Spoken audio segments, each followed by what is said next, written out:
Hello students, today we are going to start a new topic, that is eating for weight control, a healthy weight, the pitfalls of dieting, food intolerance and food myths. Meaning of healthy weight. A healthy weight is a weight that decreases your risk for health disease such as hypertension, diabetes, high blood cholesterol and heart disease. एक healthy weight जो है आपकी body में health disease की risk को कम कर देता है, जैसे कि hypertension, diabetes, high blood cholesterol, heart disease. एक हेल्दी वेट जो है आपकी बॉडी के वेट कंपोजिशन से डिफाइन किया जाता है हाइट से रिलेशन में। इसीलिए आप बोल सकते हो कि जो हेल्दी वेट है वो एक ऐसा वेट है जो आपकी बॉडी को सपोर्ट करता है फिज़िकल, मेंटल और वेलबींग के लिए।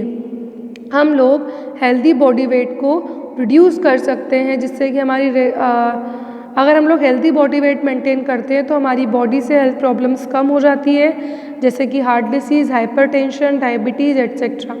दो मेथड्स होती है जो आपकी बॉडी में हेल्दी बॉडी वेट को कैलकुलेट करता है, जैसे कि हाइट और वेट चार्ट, जो कि बॉडी मास इंडेक्स चार्ट में आता है। हम लोग ईजीली समझ सकते हैं हेल्दी बॉडी वेट कैसा होगा।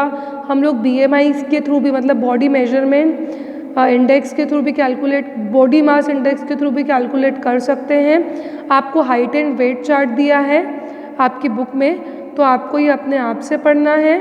दो चार्ट आपकी बुक में दिए हुए हैं, वो दोनों आपको अपने आप से पढ़ना है।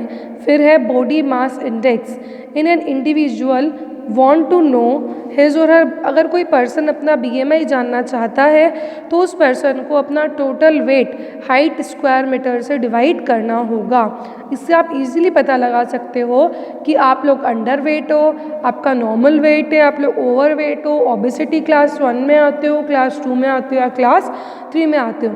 तो यहाँ पे BMI का चार्ट दिया हुआ है, जिससे आप पता लगा सकते हो कि आप अंडर वेट हो, नॉर्मल वेट हो, ओवर वेट हो, ओबेसिटी क्लास 1 में हो, ओबेसिटी क्लास 2 में, ओबेसिटी क्लास 3 में हो। और next topic is pitfalls of dieting. क्या क्या ड्रॉबैक्स है जब हम डाइटिंग करते हैं, तो उसके जो लाइफ स्टाइल है एक इंडिविजुअल पर्सन की, वो बहुत सेडेंटरी है, मीन्स बहुत बिगड़ी हुई है। जो मेजर प्रॉब्लम हमको फेस करनी पड़ती है वो क्या है, ओबेसिटी की। ओबेसिटी जो है वो आपकी बॉडी में डिसीज़ को क्रिएट करता है और एफिशिएंसी को रिड्यूस कर देता है। एक इंडिविजुअल पर्सन जो है वो अपना वेट रिड्यूस करता है डाइटिंग के थ्रू, अपना खाना छोड़ देता है या कम खाना खाता है। ये जो हैबिट है डाइटिंग की, ये बहुत बड़ा ड्रॉबैक आपके लिए लेके आ सकती है। क्या क्या ड्रॉबैक है? फर्स्ट, डाइटिंग जो है वो आपके मेटाबॉलिज्म रेट को घटा देता है और आपका जो वेट है वो कम नहीं होता है। इंडिविजुअल पर्सन जो है वो फैट्स और कार्बोहाइड्रेट को रोक देते हैं और जितना भी न्यूट्रिएंट्स है डाइट में प्रॉपर फंक्शनिंग करता है। एक इंडिविजुअल पर्सन जब खाना शुरू करता है डाइटिंग के बाद में, तो उसका वेट और ज़्यादा बढ़ जाता है। अगर हम लोग चाय, कोल्ड ड्रिंक, सोडा, जूसेस पीते हैं तो ये सब हमारे वेट को बढ़ा देते हैं। एक इंडिविजुअल पर्सन बहुत आलसी फील करता है डाइटिंग के दौरान। सिक्स्थ, एक इंडिविजुअल पर्सन को बहुत सारी प्रॉब्लम फेस करनी पड़ती है डाइटिंग के दौरान, डिहाइड्रेशन जैसी और मेमोरी लॉस जैसी, और किडनी फंक्शन जो है वो डिस्टर्ब हो जाता है, ब्लड सर्कुलेशन ख़राब हो जाता है और आप लोग बहुत थका हुआ और स्ट्रेस भरा महसूस करते हैं। और next topic is food intolerance. Food intolerance का मतलब होता है कुछ ऐसा ईटेबल फूड खा लेना जिसको हमारा डाइजेस्टिव सिस्टम अब्जॉर्ब नहीं कर पा रहा है या फिर प्रोसेस नहीं कर पा रहा है। कुछ इंडिविजुअल पर्सन है जिनकी बॉडी इस अमाउंट का फूड टॉलरेट नहीं कर पाती है, वो अनलिमिटेड फूड अपनी बॉडी में ले लेते हैं। वो फूड इंटॉलरेंस का इंडिकेशन है, जो कि हमारी बॉडी में डाइजेशन को स्लो कर देता है। सिम्टम्स क्या है? आपको एब्डोमिनल पेन होगा, आपको ब्लोटिंग होगी, उबके आएंगे, हार्ट बर्न होगा, इरिटेशन होगी, हेडेक होगा, वॉमिट होगी, डायरिया होगा, वजन कम हो सकता है, पेट में दर्द हो सकता है, थकान हो सकती है, गैस बन सकता है और फ्लैटुलेंस, आलसी आ सकती है। कॉजेज़ क्या क्या है? एंजाइम्स जो हमारी बॉडी के लिए ज़रूरी है वो हमारे फूड को पूरी तरीके से डाइजेस्ट करते हैं, उनकी कमी रहती है या सफिशिएंट नहीं होते हैं तो वो हमारे प्रॉपर डाइजेशंस को ख़राब कर देते हैं। स्पेसिफिक केमिकल जो हमारे ड्रिंक्स और फूड में होते हैं वो भी इंटॉलरेंस क्रिएट कर देते हैं, जैसे कि कॉफ़ी, टी, चॉकलेट और एमाइंस और चीज़, ये सब हमारी बॉडी में फूड इंटॉलरेंस को क्रिएट करते हैं।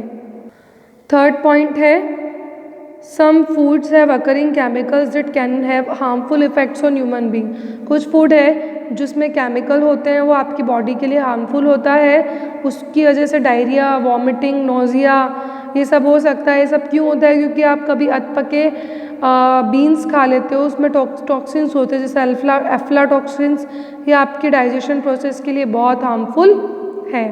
Next one is feeling of heartburn after taking spicy meal. बहुत ज़्यादा मसालेदार खाना खाने के बाद में सीने में जलन होना या हैवी खाना खाने के बाद में जलन होना, हैंगओवर आ जाना, इससे आपको खाना खाने के बाद नींद ही नींद आए, उन सबको बोलते हैं हम लोग food intolerance. Management of food intolerance, किस तरीके से आप फूड को इंटॉलरेंस को मैनेजमेंट करोगे। तो एक बार आपका डायग्नोसिस हो जाए कंप्लीट तो आपको पता लगेगा, जैसे कि माइग्रेन है या इरिटेशन आपको हो रहा है, मुंह में छाले हो रहे हैं, अल्सर्स बाउल हो रहे हैं पेट में, ठीक है, तो ये सब आपकी डाइट में एक इम्पॉर्टेंट रोल प्ले करते हैं। आपको उसके लिए डॉक्टर से सुपरवाइजेशन लेना पड़ेगा और आपको पेशेंट की तरह ही सारी चीज़ें अडॉप्ट करनी होगी। Food myths, it is a misconception that we all have about various kinds of food. ये एक मिसकंसेप्शन है कि हमको हर तरीके का खाना खाना चाहिए। कि जो माइंड सेट है ये आपके पेरेंट्स से, आपके परिवार से, नेबर से, फ्रेंड से आता है कि आप एक पर्टिकुलर फूड खाओगे तो कोलेस्ट्रॉल फ्री फूड खाओ, फैट फ्री फूड खाओ, कैलोरीज फ्री फूड खाओ, एग्स खाओ, कार्बोहाइड्रेट खाओ, कम क्वांटिटी में खाओ, आपकी परफॉर्मेंस इंक्रीज़ होगी।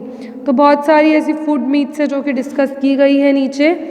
फर्स्ट, लोगों को ऐसा लगता है कि हम अगर आलू खाएंगे तो हमारा वेट बढ़ेगा, लेकिन ऐसा नहीं है। आलू या कार्बोहाइड्रेट जो है आपकी बॉडी में सबसे इंस्टेंट सोर्स है एनर्जी का, और ना कि आपकी बॉडी के वज़न को बढ़ाता है। सेकंड, पीपल यूजुअली थिंक, लोगों को ऐसा लगता है कि अगर वो फैट फ्री प्रोडक्ट यूज़ करेंगे तो उनका वज़न कम होगा। फैट फ्री प्रोडक्ट में कुछ भी नहीं होता है, ये उतनी ही कैलोरीज लेके चलते हैं अपने साथ में जितना एक नॉर्मल फूड में होता है। एक एग जो है वो आपको प्रोटीन देता है, कैल्शियम देता है, vitamin A B C D देता है, जिंक देता है। तो अगर आप डेली एग खाएंगे तो आपका कोलेस्ट्रॉल लेवल बढ़ने का कोई चांस नहीं है।